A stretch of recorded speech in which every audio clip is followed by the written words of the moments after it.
আসসালামু আলাইকুম। এইচএসসি পরীক্ষার উপলক্ষে আমরা প্রিভিয়াস ইয়ারের বিভিন্ন বোর্ড কোয়েশ্চেন সলভ করছি যেন আমাদের প্রিপারেশনটা ভালো হয়।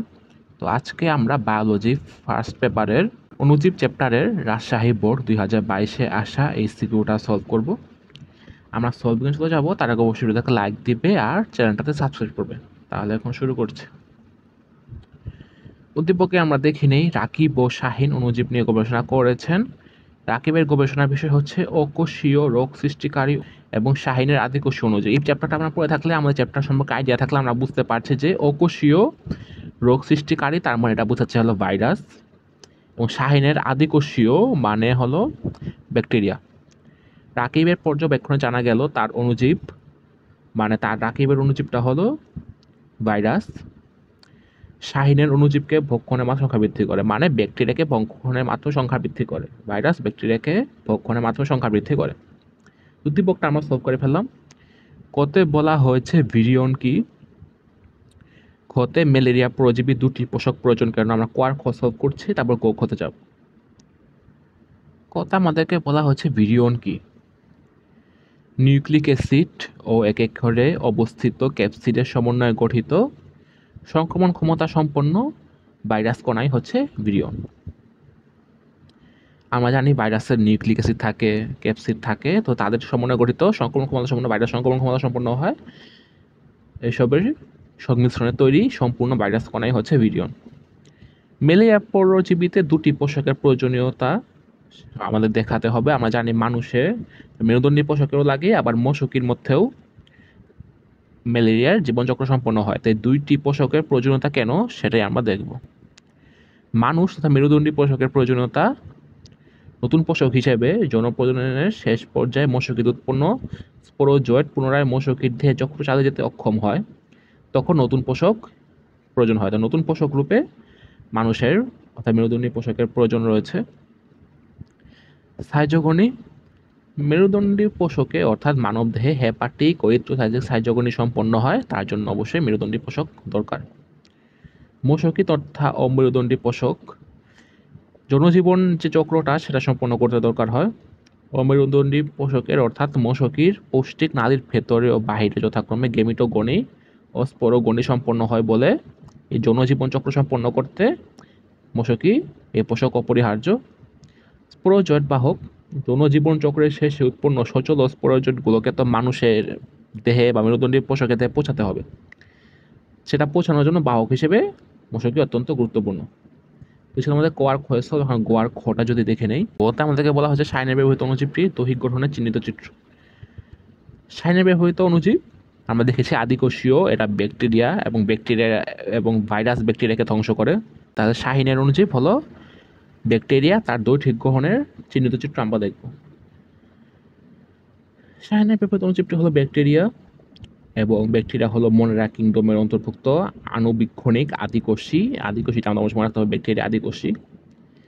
চিহ্নিত চিত্র আমাদের আঁকতে হবে, বর্ণনার কথা এখানে বলা হয়নি, চিহ্নিত চিত্র আঁকতে হবে। তো একটা বাইরের দিকে অবশ্যই ব্যাকটেরিয়ার ফ্লাজেলাম থাকবে, এখানে পিলিটা দেওয়া হয়নি, একটা লম্বা কাটার মতো পিলি থাকবে। ফ্লাজেলার পিলিটা এখানে দেওয়া হয়নি, পিলিটা তোমরা অবশ্যই আঁকবা। তারপর একটা ক্যাপসিউলের মধ্যে ব্যাকটেরিয়াটা অবস্থান করে, তো বাইরের দিকে ক্যাপসিউলটা আছে। তারপর ভিতরে একটা প্রাচীর আছে। তারপর যেহেতু এটা কোষ, তো কোষের অবস্থা সাইটোপ্লাজম অবশ্যই এটা পর্দা থাকবে, সাইটোপ্লাজমের মেমব্রেনও আছে। এখন কোষের ভিতরে আমরা চলে যাই। কোষের ভিতরে গেলে আমরা রাইবোজোম পাবো। এখানে একটা বর্ধিত অংশ আছে, মেসোজোম, ক্রোমোজোম, ভলিউটিন, প্লাজমিড, এগুলো সবই আছে।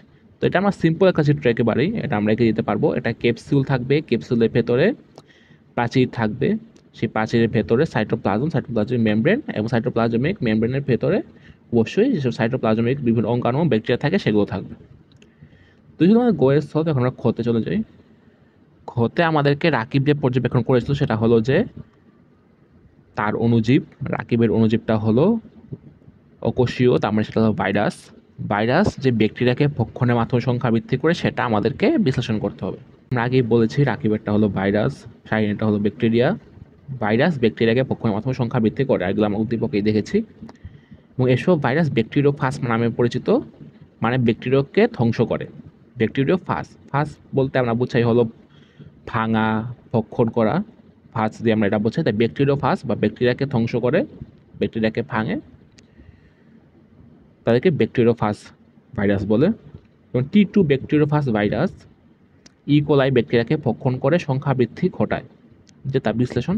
এটা বইতে আরও সুন্দর করে দেওয়া আছে, আবুল হাসান স্যারের বইতে। বইটা এখানে দেখাতে পারছি না, তাই তোমাদের দেখিয়ে দিচ্ছি।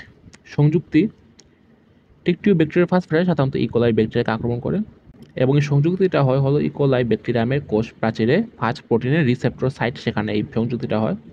রিসেপ্টর সাইটের প্রোটিনের সাথে ফাজ ক্যাপসিডের স্পর্শক তন্তুর প্রোটিনের রাসায়নিক ক্রিয়ার ফলে ব্যাকটেরিয়ামের প্রাচীরে T2 ফাজ দৃঢ়ভাবে সংযুক্ত হয়ে যায় এবং এর মাধ্যমে আক্রমণের সূচনা হয়।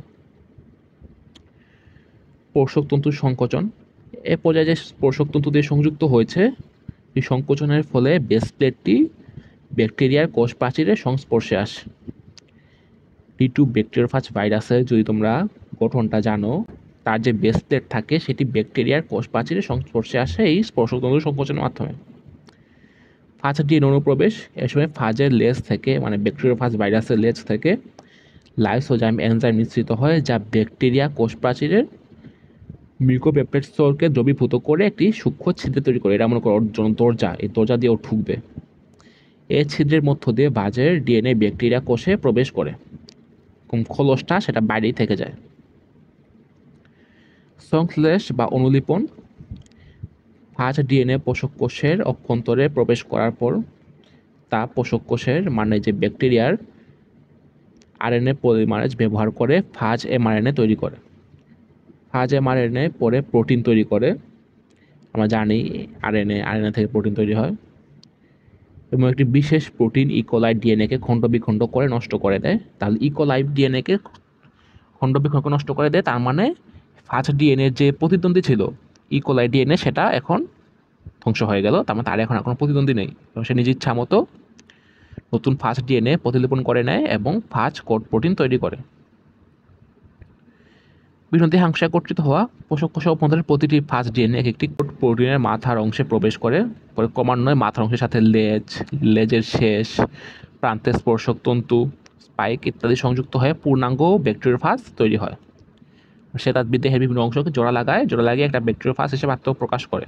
সবশেষে যে ব্যাকটেরিওফাজটা তৈরি হলো, সেটা থেকে তখন মুক্ত হতে হবে। সে পোষক কোষকে ভেঙে চুরে বিদীর্ণ করে মুক্ত হবে। এখন পোষক কোষ অভ্যন্তরে প্রচুর সংখ্যক ব্যাকটেরিওফাজ তৈরি হওয়ার পর ফাজ লাইসোজাইম এনজাইম তৈরি করে, যার কার্যকারিতায় পোষক কোষের প্রাচীর বিদীর্ণ হয়ে যায়, মানে লাইসিস হবে, যেটা আমরা শুরুতে পড়েছি, এবং নতুন সৃষ্ট ব্যাকটেরিওফাজ সমূহ মুক্তভাবে বেরিয়ে আসে। কোষ প্রাচীর বিদীর্ণ হওয়াকে লাইসিস বলে। লাইটিক চক্র, এই যে চক্র দেখলাম সেটা লাইটিক চক্র। লাইটিক চক্রের মাধ্যমে মাত্র 30 মিনিটে প্রায় 100 থেকে 300 নতুন ভাইরাস সৃষ্টি হতে পারে। তো এভাবেই লাইসিসের মাধ্যমে ভাইরাস ব্যাকটেরিয়া ভক্ষণের মাধ্যমে সংখ্যা বৃদ্ধি করে, যেটা আমরা উদ্দীপকের শেষ লাইনটাতে রাকিবের পর্যবেক্ষণে বলা হয়েছিল। তো রাকিবের পর্যবেক্ষণ অনুযায়ী ভাইরাস ব্যাকটেরিয়াকে ভক্ষণের মতো সংখ্যা বৃদ্ধি করে, তারই পর্যবেক্ষণটি যথার্থ। তো এই ছিল আমাদের সব। যদি মনে হয় তোমাদের বিরুদ্ধে এসে ভিডিওটাকে লাইক দিবে, চ্যানেলটা সাবস্ক্রাইব করবে, তোমাদের কমেন্টে কোনো প্রশ্ন থাকলে জানাবে, তোমার ফ্রেন্ডদের সাথে শেয়ার করতে পারো যদি মনে হয় তাদের উপকার হবে। আর তোমরা স্ক্রিনে দেখানো আমাদের কেমিস্ট্রি সলভের প্লেলিস্ট, বায়োলজি সলভের প্লেলিস্ট, সেগুলো তোমরা দেখতে পারো, তোমাদের প্রিপারেশনটা ভালো হবে। আরও পুরানো এইচএসসি 22-এর জন্য বানানো ভিডিও আছে বায়োলজি, সেগুলো দেখতে পারো আমাদের প্লেলিস্ট থেকে। আমাদের ফেসবুক পেজটা ফলো করে রাখলে তোমরা আমাদের সব ভিডিও ফেসবুকেও পেয়ে যাবে। তো that's it for today, I will see next one.